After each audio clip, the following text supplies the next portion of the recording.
அது ஒன்று சதக்கத்துல் ஜாரியா, தொடர்ச்சியாக செய்யக்கூடிய தான தர்மம். இரண்டாவது பலனுள்ள கல்வியை அவன் இந்த உலகத்திலே கற்றுக் கொடுத்தது. அது ஒரு வார்த்தையாக இருந்தாலும் அதன் மூலமாக ஒருவன் பலன் பெற்றிருந்தால் இறைவன் அவனுக்கு அந்த கூலியை மரணத்துக்கு பிறகு கொடுப்பான். மூன்றாவது சொன்னார்கள் வலதுன் சாலிஹுன் யதுஉ லஹு, அவனுக்காக பிரார்த்தனை செய்யக்கூடிய பிள்ளைகள், அது அவனுடைய செல்வம். அப்படிப்பட்ட வளர்ப்பில் அந்த குழந்தையை அவன் வளர்த்து அவன் மரணித்ததற்கு பிறகும் தன்னுடைய தந்தையை நினைவு கூர்ந்து தன் ரப்பை அழைத்து அவன் இறைவனுக்கு முன்னால் முன்வைக்கிறானே, அந்த கோரிக்கை, அந்த பிரார்த்தனை இறைவனிடத்தில் மிக மேலானது.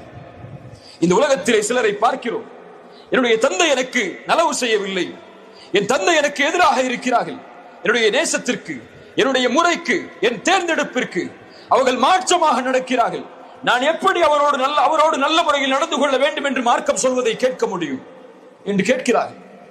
அவர்களுக்கு ஒன்றை சொல்லுகிறேன், உங்களுடைய தந்தை உங்களுக்கு செல்வத்தை கொடுக்கவில்லை என்றாலும், உங்களுடைய தந்தை உங்களுக்கு கல்வியை கொடுக்கவில்லை என்றாலும், உங்களை மிகப்பெரிய அரண்மனையில் வாழ வைக்கவில்லை என்றாலும், மிகப்பெரிய வசதிகளுக்கு உங்களுடைய தந்தை உங்களை உட்படுத்தவில்லை என்றாலும், உங்களுடைய தந்தைக்கு நீங்கள் நன்றி செலுத்துவதுடைய காரணத்தை தேட வேண்டும் என்றால் அவர்கள் மூலமாக லா இலாஹ இல்லல்லாஹ் என்ற ஷஹாதத்தை மொழிவதற்கு அல்லாஹ் உங்களுக்கு அருள் செய்ததற்கு இந்த உலகம் முழுக்க நீங்கள் சுஜூதில் கிடந்தாலும் ஈடாகாது.